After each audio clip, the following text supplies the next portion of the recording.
Après un déplacement compliqué chez les Basques pour affronter la Real Sociedad à Anoeta, le Barça se déplace de nouveau dans un stade qui pourrait être compliqué. Cette fois-ci, c'est en Galice pour affronter le Celta Vigo Balaidos. Bonjour à toutes et à tous les amis, bienvenue pour cette nouvelle vidéo, l'avant-match de la rencontre face au Celta Vigo qui a longtemps été une bête noire historiquement du Barça. On connaît Iago Aspas, on le sait, il se transforme en R9 Prime à chaque fois qu'il joue contre le Barça.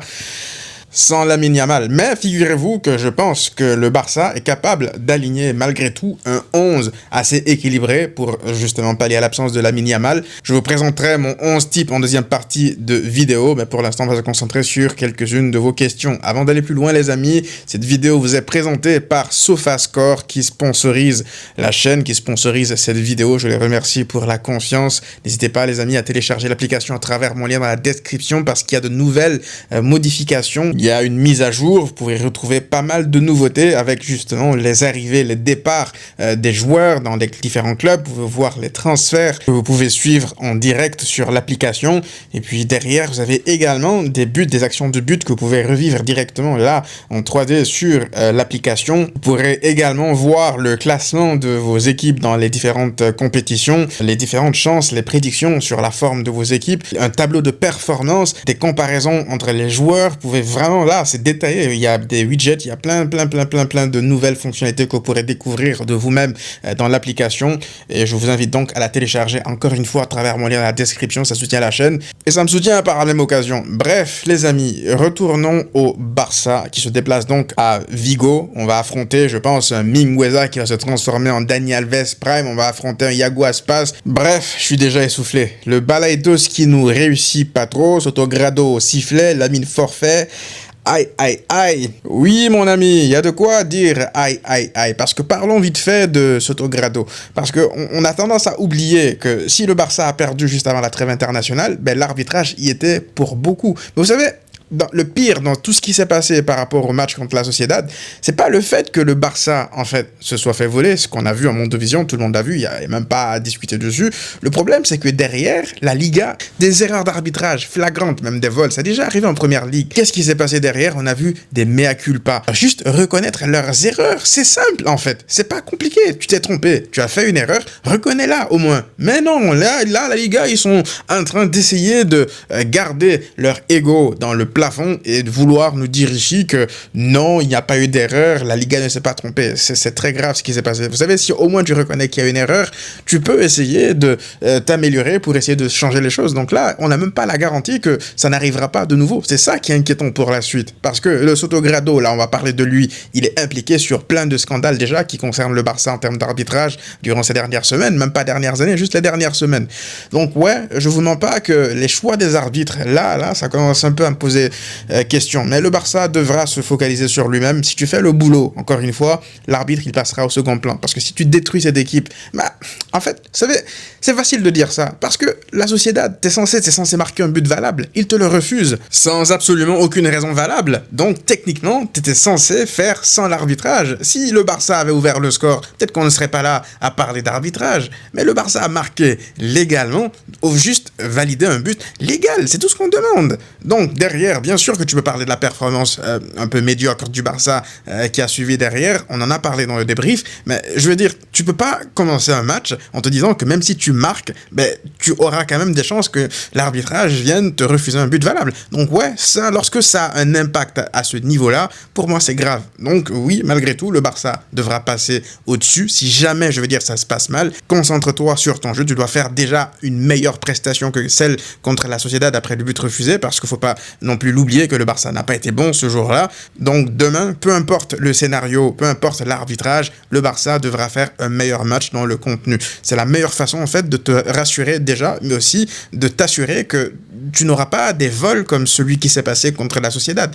Bref, je suis fatigué de parler d'arbitrage. On va se focaliser donc sur ce qui va se passer demain. Je pense que le Barça a les armes, malgré encore une fois l'absence de Lamine Yamal, pour battre cette équipe du Celta Vigo, même si elle fait un bon début de saison. Mon avis sur le problème d'ailier droit en l'absence de Yamal. Ouais, la question peut se poser parce que, vous savez, au-delà de l'absence de Lamine Yamal, c'est plus l'absence de profil comme Lamine Yamal. Parce que techniquement, tu as les remplaçants de Lamine Yamal, ou le remplaçant de Lamine Yamal, c'est censé être Ferran Torres à droite, mais le mec, il ne met pas un pied devant l'autre. Ça, c'est problématique. Tu es là, tu essaies de lui donner des minutes à chaque fois depuis des années maintenant, mais voilà. Et là, il revient de blessure, je sais même pas, il sera pas disponible de toute façon pour ce match-là, mais normalement, un joueur comme Ferran Torres, c'est dans des matchs comme ça qu'il est censé remplir son rôle de remplaçant qui sort voilà, du banc pour pouvoir faire souffler un joueur absent ou blessé. Mais non, déjà, un, il est pas là, et puis deux, quand il est là, il a pas le niveau nécessaire en fait pour pallier à l'absence de Lamine Yamal. Deuxième problème, c'est qu'en termes de profil, en dehors de Lamine Yamal, t'as aucun autre joueur de profil déstabilisateur,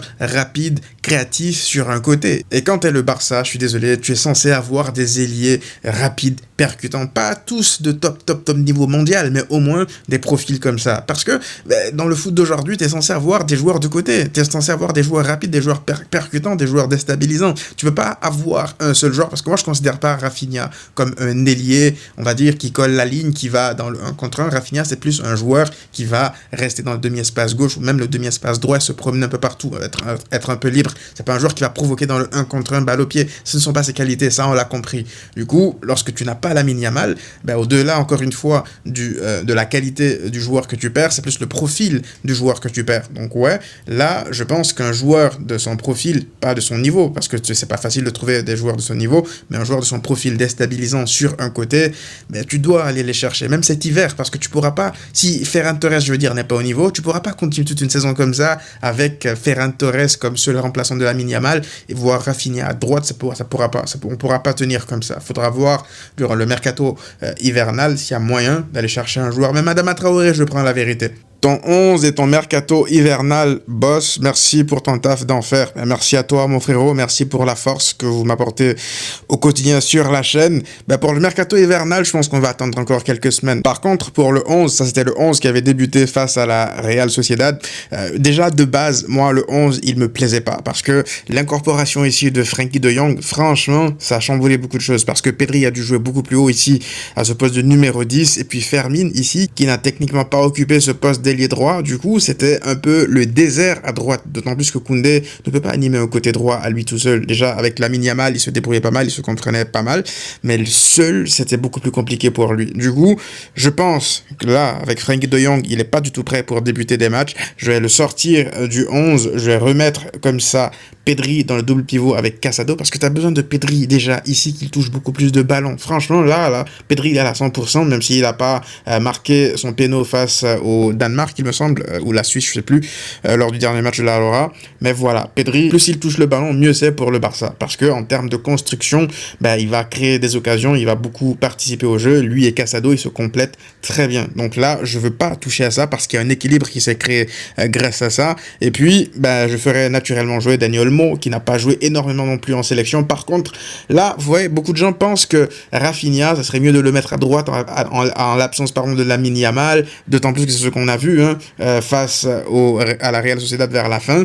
Mais moi, vous savez, je préfère les joueurs à leur meilleure position. Du coup, ce que moi, je ferais, sincèrement, Rafinha, je le garderais dans ce demi-espace gauche-là. Et là, vous me direz, ouais, mais on risque d'avoir le même problème que la dernière fois. Mais non, pourquoi? Parce que moi, je ferais jouer qui? Dani Olmo, à droite. Parce que Dani Olmo, beaucoup de gens l'oublient, mais il a joué toute la saison dernière à droite à Leipzig. Donc, je ne pense pas que ça soit un poste étranger pour lui. C'est un joueur extrêmement polyvalent. On le disait, c'est pas un Ferran Torres, c'est un joueur qui est capable de jouer à son meilleur niveau, pas je veux dire aussi bon que lorsqu'il joue en numéro 10 ici, mais lorsqu'il joue à droite, il peut faire le taf en fait. Il peut dribbler, il peut provoquer, c'est un joueur intelligent. Ça va être largement mieux, je pense, que si tu mets Rafinha là, qui n'est pas du tout à l'aise dans le 1 contre 1. Dani Olmo, il est capable d'éliminer en 1 contre 1, il est capable de jouer intelligemment et de créer des occasions, même s'il joue à droite ici. Donc franchement, là, je préfère Rafinha dans le demi-espace gauche, voire même Rafinha en numéro 10, et puis Fermin dans le demi-espace gauche ou vice-versa. Vous me direz qu'est-ce que vous en pensez dans les commentaires, mais moi c'est le 11 que j'alignerais face au Celta Vigo, parce que voilà, l'expérimentation face à la Real Sociedad avec Frenkie de Jong derrière et puis Pedri en 10, c'est trop peu pour moi. Puis on verra avec l'évolution du match quel changement effectuer. Donc voilà les amis, dites-moi vous qu'est-ce que vous en pensez dans les commentaires. On se retrouve très rapidement pour le débrief juste après le match. D'ici là, prenez tous soin de vous et à très vite.